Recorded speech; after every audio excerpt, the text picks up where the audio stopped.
Credible information find out کرنا بڑا ضروری ہے، کیونکہ جنگ و جدل کا ماحول ہے، انفارمیشن بلیک آؤٹ ہے ایران کے اندر بھی اور اسرائیل کے اندر بھی. ایران سے چلیں پھر ہمیں کچھ نہ کچھ ہمیں صحافی وہاں سے مل جاتے ہیں جو اپڈیٹ بھی کر رہے ہیں. اسرائیل میں تو نہ کوئی انٹرنیشنل کمپنیز ہیں نہ کوئی میڈیا ہاؤسز ہیں، وہاں سے خبر آنا بہت مشکل ہے. اچھا جی، ایران کے صدر کا بتا دیتے ہیں. مسعود پزشکیان کہتے ہیں کہ امریکہ اور اسرائیل کی جانب سے مسلط کردہ جنگ کے باوجود حکومتی کوششوں سے ملک میں زندگی معمول کے مطابق چل رہی ہے.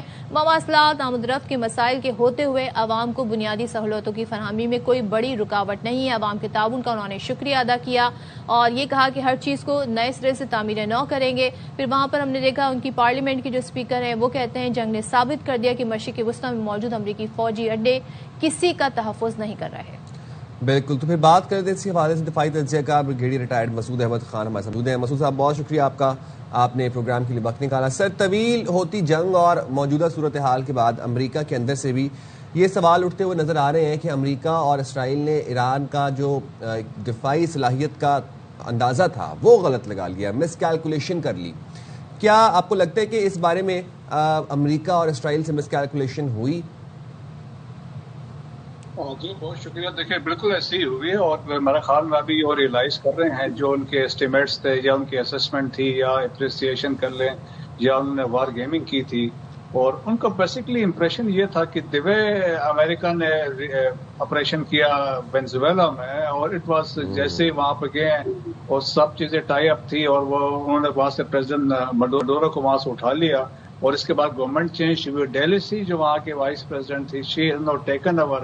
سو ایران میں بھی ان کا سوچ یہ تھی کہ یہاں بھی ایسے واقعہ ہوگا اور جب ہم لیڈرشپ کو ٹیک اوور کر لیں گے اور اس کو لیڈرشپ کو ایلیمنیٹ کریں گے تو یہاں پہ چانسز انہوں نے کہا تھا کہ یہاں پہ رجیم چینج ہو جائے گی. اور پھر یہ بھی سوچ ذہن میں تھی who could be the Delcy of Iran, کہ ایران میں کون ڈیلیسی بنے گی یا اس طرح کوئی ایکٹ رول ادا کر سکتا ہے، کیونکہ وہ وہاں سے ملی ہوئی تھی.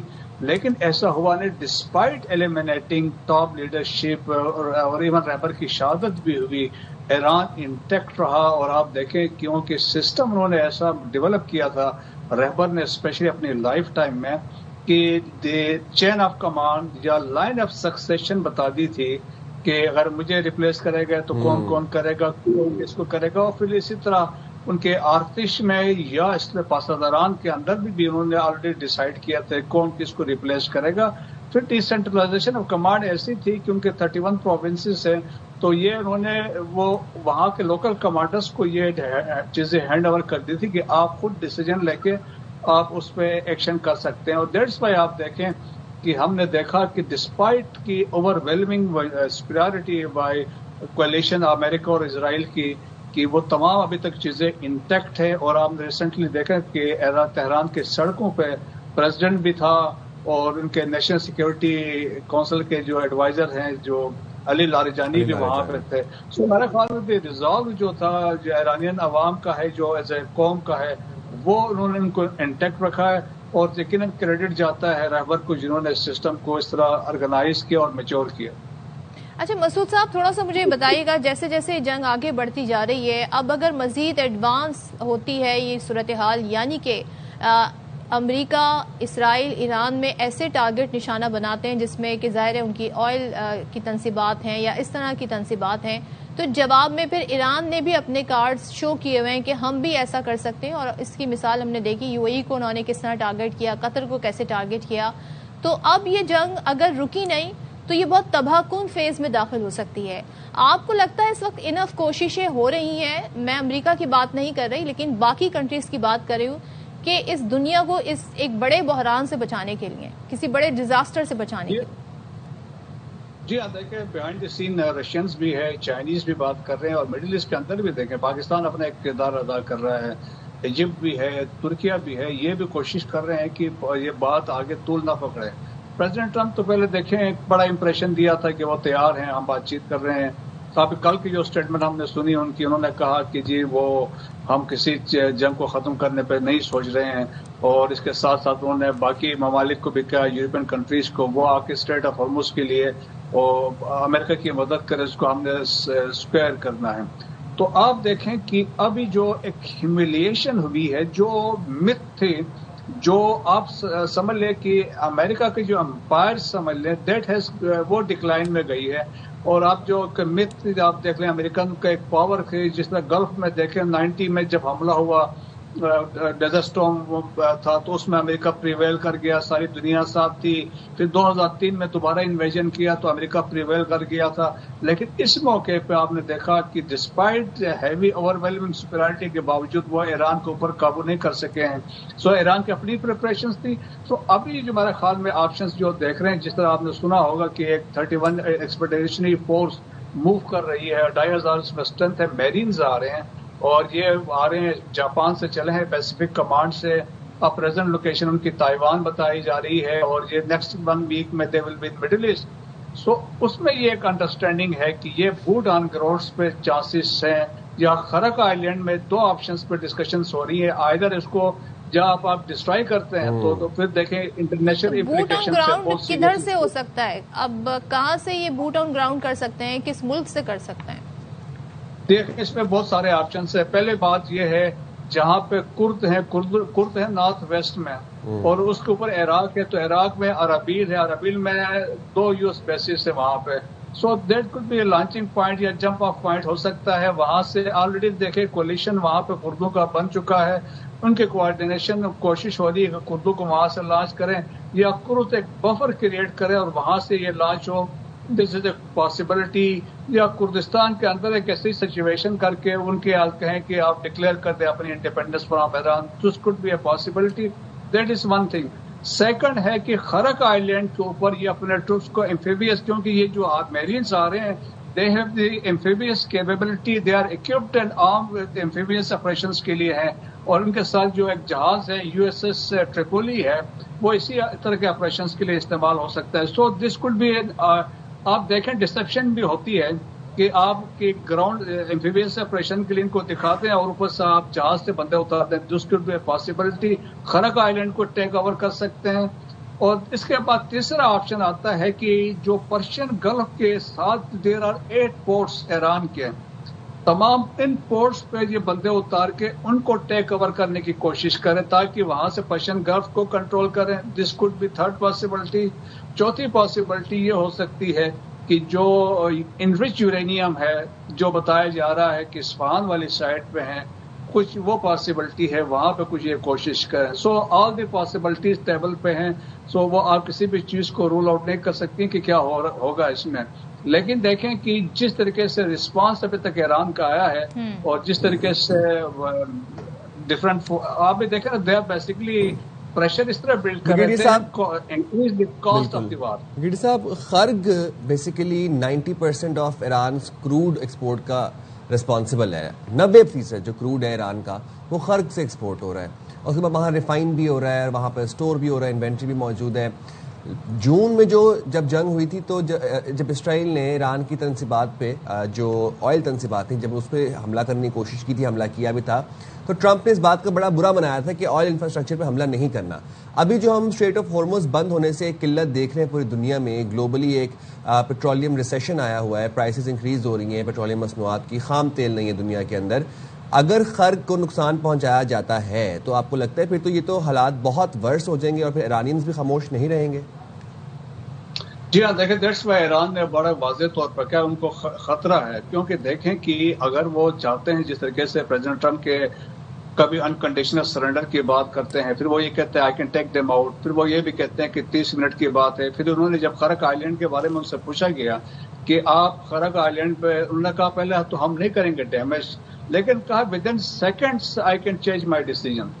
سو آپ ان کے ذہن میں یہ سوچ ہے, وہ چاہیں گے کہ اگر دیکھیں نا کہ یہ خرق آئیلینڈ اکنامک لائف لائن ہے ایران کے لیے.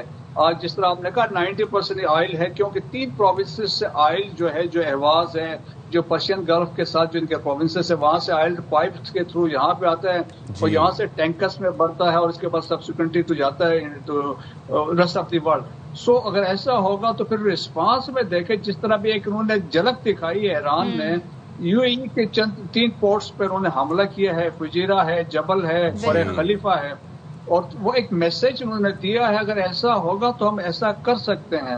سو اس کے بڑے سیریس امپلیکیشنز وغیرہ انٹرنیشنلی ہوں گے. لیکن آپ دیکھیں ان سے کسی بھی چیز کی توقع کر سکتے ہیں کہ جب ڈسپریشن ہوگی, کیونکہ جس طرح میں نے کہا نا کہ وہ ڈکلائن ہو رہی ہے, وہ جو ایک یونیپولر کنسپٹ تھا دیٹ ہیز گان ڈاؤن, اور ابھی ایک ملٹی پولر ورلڈ ہے, ایک ایران ابھی ان کے سامنے کھڑا ہو گیا, تو بہت سارے ڈسپریشن ہے. ابھی ایون اسرائیل میں آپ دیکھیں جس طریقے سے میزائل ہٹ کر رہے ہیں, جس طرح وہاں ڈسٹرکشن ہو رہی ہے, نتن یاہو کے کوئی آثار نہیں ہے, کوئی ایک ہفتے سے کوئی کا تو پتہ ہی نہیں چل رہا کہ ہی از الائیو اور ڈیڈ, تو یہ بڑی اسپیکولیشن ہے.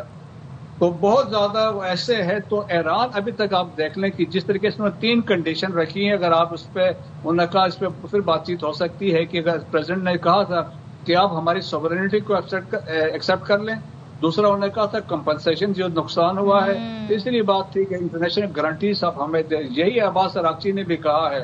سو میرا خیال میں اب ایران آ گیا ہے ڈکٹیشن والے ٹرمز میں, پہلے امریکنز کر رہے تھے, اب ایران نے اپنے جو کنڈیشن سامنے رکھی. بالکل آپ نے صحیح اس چیز کا انالیسس کیا ہے. تھینک یو سو مچ مسعود صاحب. کہ ایران اس کی کیسی پوزیشن میں آ گیا ہے کہ وہ اپنی ٹرمز ڈکٹیٹ کر رہا ہے کہ یہ 3 باتیں آپ ہماری مان لیں تو پھر ہم بھی اپنا ہاتھ ہولا رکھیں گے. نتن یاہو کے حوالے سے ایک خبر یہ بھی کہ ان کے صاحبزادے جو he is very active on X, اور دن میں نہ جانے کتنے وہ ٹویٹ اور پوسٹ کرتے ہیں, لیکن پچھلے 3 دن سے ان کا ٹویٹر یعنی ان کا ایکس ایپ جو ہے وہ خاموش ہے. if Netanyahu dies I'll give you Eidi and if he doesn't you'll give me Eidi. اچھا, لوگوں نے نام بھی رکھ دیے. کسی نے نیتن یاہو کا نام پتہ ہے کیا رکھا ہے؟ سیٹن یاہو. تو بھائی لوگ بڑے کریٹو ہیں, تو نام بھی بڑا چن کے ویسے رکھا ہے. عیدی والی بات پہ آپ آئی نہیں, ویسے میں نے دیکھا ہے آپ نے فوراً سے کیا چیز عیدی والی بات پہ. ہاں پیسے ہوں تو میں آپ کو عیدی دوں. اگریڈ. موونگ فارورڈ جناب, نیکسٹ ہمارے پاس آپ کو ذرا بتا دیں کہ اب یو اے ای اور ایران میں کیا چل رہا ہے. بیسیکلی متحدہ عرب امارات نے ایران کا الزام مسترد کر دیا ہے جس میں کہا یہ گیا تھا کہ خرق جزیرے پر حملے میں اماراتی زمین استعمال کی گئی. اماراتی صدر کے سفارتی مشیر انور غرخشاش نے کہا کہ اپنا دفاع کرنے کا حق حاصل ہے لیکن دلیل اور منطق کو ترجیح دیتے ہیں. تہران کی پالیسی کنفیوزنگ ہے اور جس میں ذہانت نظر نہیں آ رہی. الجزیرہ نے پاسداران انقلاب کے حوالے سے یہ بھی بتایا ہے کہ ایرانی فوج نے سعودی عرب پر حملے نہیں کیے. تو یہ سعودی اور ایران کا جو ابھی جو ایشو تھوڑا سا چل رہا ہے یہ سارٹ آؤٹ کرنے کی کوشش کی جا رہی ہے, کیونکہ خرق بڑا امپورٹنٹ جزیرہ ہے اور خرق پہ ایران کا یہ کہنا تھا کہ جو حملہ ہوا ہے وہ سعودی سرزمین سے ہوا ہے, سعودی میں جو امریکن ملٹری ایئر بیس ہے وہاں سے ہوا, لیکن سعودی نے اس چیز کو ڈینائی کر دیا. اچھا, وہاں سے ویسے اس پہ کوئی زیادہ ہم دیکھ رہے ہیں کامنٹری بھی نہیں ہو رہی. بہرحال آپ کو یہ بھی بتائیں کہ ایران یہ کہتا ہے جی اسٹریٹ آف ہارموز بند نہیں ہے, بلکہ ہم نے یہ کنٹرول کیا ہوا ہے, یہ طے کیا ہوا ہے کہ کون یہاں سے گزر کے جا سکتا ہے. تو ابھی تو بند بھی نہیں کی ہے. تو آبنائے ہرمز دنیا بھر کے لیے توانائی کی ایک لائف لائن ہے جسے کھلوانے کے لیے, یعنی جہاں امریکہ کو راستہ چاہیے امریکہ چاہتا ہے, چین تک سے امریکہ گزارش کر رہا ہے. امریکہ کے صدر نے دیگر ممالک سے مدد مانگ لی ہے اور دعویٰ کر دیا ہے کہ آبنائے ہرمز ہر صورت جو ہے آزاد کرائیں گے. ڈونلڈ ٹرمپ کہتے ہیں چین, فرانس, جاپان, جنوبی کوریا اور برطانیہ بھی اپنی جہاز بھیجیں, یعنی کہ انہیں ہیلپ چاہیے اور چائنا سے ہیلپ چاہیے جن کے اوپر اتنا بھاری ٹیرف لگا رہے تھے وہ. تو یہ تو پھر دیکھیں وقت جو ہے نا وہ ہمیشہ ایک جیسا نہیں رہتا. اب یہاں پر چائنا سے ٹیرف, چائنا کی بات کریے, یہاں پہ تو رشیا سے آئل لینے کی اجازت بھی دے دیا انہوں نے بھائی. تو Donald Trump is very very unpredictable. بات کر لیتے ہیں, ہمارے ساتھ موجود ہیں اس وقت ایڈمرل ریٹائرڈ فیصل شاہ صاحب. تھینک یو سو مچ فیصل شاہ صاحب فار جوائننگ اس. سب سے پہلے بتائیے گا, امریکی صدر آبنائے ہرمز کھلوانے کے لیے بے چین ہیں, چین تک سے مدد مانگ رہے ہیں, کہہ رہے ہیں جی اپنے جہاز بھیج دیں, اور اس سے پہلے جو انشورنس کی رقم کی بھی آفر کی ہے. دوسری طرف سے تہران جو ہے وہ اپنے تمام جو ہے ٹرمز بتا رہا ہے کہ 3 شرائط ہیں, یہ مان لیں تو پھر بات جو ہے وہ ذرا ریزالو کی طرف جا سکتی ہے. آپ کو لگتا ہے ڈونلڈ ٹرمپ کی کوششیں کسی بھی سطح پر ایکسیپٹیبل ہیں باقی کنٹریز کو؟ بہت شکریہ مجھے پروگرام میں لینے کا. دیکھیں, آبنائے ہرمز ایک ایسا علاقہ ہے جہاں سے دنیا کی 20% انرجی سپلائیز جاتی ہیں. آپ کو پتہ ہے یہ 40% تقریباً ٹریڈ جاتی ہے یہاں سے, اور پھر یہاں سے جو تیل جاتا ہے تقریباً 21 ملین بیرل, تو اس میں سے 18 ملین بیرل چائنا کو جاتا ہے. تو 80% جو یہاں سے تیل گزر رہا ہے وہ چائنا کو جاتا ہے. تو ظاہری بات ہے کہ خطے کے اور خطے سے باہر کے بہت سارے ممالک جو ہیں وہ اس کی وجہ سے افیکٹڈ ہیں. جو خطے کے ممالک ہیں ان کا تو دار و مدار ہی اسٹریٹ آف ہارمز پر ہے, اور یہ ایران کی ایک اسٹریٹجک کیپیبلٹی ہے جو اس نے یوز کی ہے. اور اسٹریٹجک کیپیبلٹی وہ ہوتی ہے جو ملک تمام ممالک اس وقت یوز کرتے ہیں جب ان کو دیوار سے لگا دیا جاتا ہے لاسٹ آپشن کے طور پہ.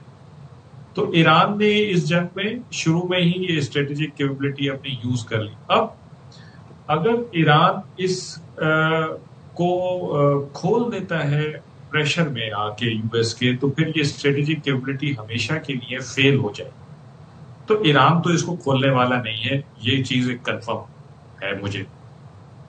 اور یہ بات درست ہے کہ ایران نے اعلان کیا ہوا ہے کہ یہ ہم نے بند کی ہے, ابھی تک اس نے باقاعدہ اس کو بند نہیں کیا, کیونکہ بند کرنے کا مطلب یہ ہے کہ اس میں فزیکل میجرز ایسے لیے جائیں جس کی وجہ سے یہ بند ہو جائے. اور وہ فزیکل میجرز کیا ہیں کہ یا تو اس میں مائنز پھینک دی جائیں جس کی وجہ سے شپس نہ گزر سکے, یا پھر اس کے اندر کوئی شپ باقاعدہ ایک شپ کو ڈبو دیا جائے اور اس کو سی بیڈ پہ بٹھا دیا جائے جس کی وجہ سے باقی شپس کی جو سیفٹی ہے وہ ڈینجرس ہو جائے. تو یہ فزیکل میجرز ہیں جو ایران ابھی لے سکتا ہے, لیکن ایران نے اس کو کنٹرول کیا ہوا ہے اور یہ ایران کے کنٹرول میں اس لیے ہے. ایک چیز بتائیے گا, اس سارے جنگ میں سب سے زیادہ جو ولنریبل ٹارگٹ ہے وہ مڈل ایسٹ ہے. مڈل ایسٹ کی جو کنٹریز ہیں وہاں پر جس طریقے سے نشانہ بنایا جا رہا ہے, ہم یہ دیکھ رہے ہیں امریکہ کا تو ایسا کوئی نقصان نہیں ہو رہا, امریکہ تو دور بیٹھا ہے, زیادہ زیادہ ان کے جہاز کو نقصان پہنچا دیا جائے گا, یا پھر اگر وہ اسٹریٹ آف ہرمز سے کوئی گزرتا ہے تو وہاں نشانہ بنایا جائے گا. لیکن اصل نقصان ہو رہا ہے قطر کا, دبئی کا, عمان کا, بحرین کا. اور یہاں پر ہم دیکھ رہے ہیں ظاہر تیل ان کی لائف لائن ہے, اگر یہ سب ڈیمیج ہوتا ہے, معاشی طور پہ ڈیمیج ہوتا ہے, تو پھر تو اس کا کوئی حل نہیں نکل سکتا. آپ کے خیال میں یہ کنٹریز اس وقت زور ڈال رہی ہوں گی امریکہ کی کہ بھائی آپ اس کا کوئی سولوشن نکالیں؟ دیکھیں, پہلی چیز تو یہ کہ یہ صرف ان کا تیل اور گیس کا دار و مدار اس پہ نہیں ہے, بلکہ ان کے تو کھانے پینے کا سارا دار و مدار اس پر ہے. جو دنیا سے چیزیں ان کے پاس آ رہی ہیں وہ بھی تو یہیں سے آ رہی ہیں گزر کے, تو وہ نہیں آ پائیں گی تو ظاہری بات ہے ان کی خیر شادی ہو جائے گی. دوسری چیز یہ کہ ان کے اس وقت جو مڈل ایسٹرن کنٹریز ہیں, خاص طور پہ جو عرب کنٹریز ہیں, ان کے لیے بہت مشکل ٹائم ہے. سب سے زیادہ نقصان اس وقت ان کو ہو رہا ہے. سیکیورٹی ان کی چلی گئی, اکانومی ان کی چلی گئی, انٹیگریٹی ان کی چلی گئی, کریڈیبلٹی ان کی چلی گئی. امریکہ میں انہوں نے انویسٹمنٹ کی سیکیورٹی میں, آؤٹ سورس کی اپنی سیکیورٹی کو, ان کے بہت سارا ویپن اکوپمنٹ خریدا, ان کو بیسز دیے, تو بجائے وہ بیسز ان کے لیے سیکیورٹی پرووائڈ کرنے کے ان کے لیے لائبلٹیز بن گئے. ان بیسز کی وجہ سے ان کے اوپر اٹیکس ہو گئے. تو جو ان کا ایک پروفائل تھا کہ جی یہ بڑی سیف جگہیں ہیں, یہاں پہ انویسٹمنٹ کی جا سکتی ہے, یا ٹورزم ہو سکتا ہے, یہ ٹرانزٹ ہبس بن سکتے ہیں, وہ ساری چیزیں ابھی ختم ہو گئی ہیں. اور آنے والے دنوں میں یہ جب ختم بھی ہو جائے گی تو ان کو یہ نقصانات رہیں گے, ان کو اس کا ازالہ کرنا پڑے گا. تو یہ بہت ہی مشکل ٹائم ہے اس وقت عرب کنٹریز کے لیے. لیکن اس کے باوجود آپ یہ دیکھیے کہ اسرائیل اور امریکہ کی بھرپور کوشش ہے کہ یہ اس جنگ میں ان کے ساتھ شامل ہو جائیں ایران کے خلاف. عرب کنٹریز ایران کے خلاف باقاعدہ شامل نہیں ہوئے, جو کہ ایک بہت بڑا اچھا شگون ہے مڈل ایسٹ کے لیے. اور میں سمجھتا ہوں کہ جب یہ جنگ ختم ہوگی تو ہم ایک نیا مڈل ایسٹ دیکھیں گے, اور مجھے امید ہے کہ وہ مڈل ایسٹ ایک یگانگت اور اتحاد کا سرچشمہ ہوگا, جس میں ایران اور یہ عرب کنٹریز سب مل کے میرا خیال ہے کہ ایک مڈل ایسٹ کو ڈیفائن کریں گے. اور اسی طرح اسٹریٹ آف ہرمز کی بات اگر میں کرتا ہوں تو میرا اپنا یہ خیال ہے کہ اسٹریٹ آف ہرمز وہ علاقہ ہے جو دنیا کی جیو پالیٹکس کو ری ڈیفائن کرے گا اس جنگ کے بعد. اگر یہ اسٹریٹ آف ہرمز امریکہ واپس حاصل کرنے میں کامیاب ہو جاتا ہے تو امریکہ کی بالادستی ہو جائے گی, اور اگر ایران اس کو کنٹرول رکھنے میں کامیاب رہتا ہے تو پھر ایران ایک نیا ایران, بڑا مضبوط ایران ابھرے گا دنیا کے نقشے میں. تو ہم یہ آگے دیکھ سکتے ہیں کہ دیکھیں کیا آگے ہوتا ہے. اور ابھی تو یہ ٹسل چل رہی ہے. پریزیڈنٹ ٹرمپ کو ایک بات میں آپ کو بتا دوں کہ یہ بالکل ان کو کلیئر ہے کہ وہ اسٹریٹ آف ہرمز کو آسانی سے خالی نہیں کرا سکتے, اس کا کنٹرول نہیں چھڑا سکتے. اور اس لیے پھر فرانس, چائنا اور جاپان کی مدد مانگ رہے ہیں. بہت کچھ انہوں نے کہا ہے. انہوں نے کہا 20% زیادہ بمباری کروں گا, تیل کی تنصیبات میں بمباری کروں گا, اور لوگوں کو کہا ہے باقی ملکوں کے کہ آ کے میری مدد کرو. اب خود ذرا تھوڑا بخلاہٹ کا شکار ہے president Trump. Sir thank you very much, آپ نے پروگرام کے لیے وقت نکالا, پیسہ ہمارے ساتھ موجود تھے. ہم جائیں گے اب یہاں پر ایک چھوٹی سی بریک پہ اور حاضر ہوں گے بریک کے بعد.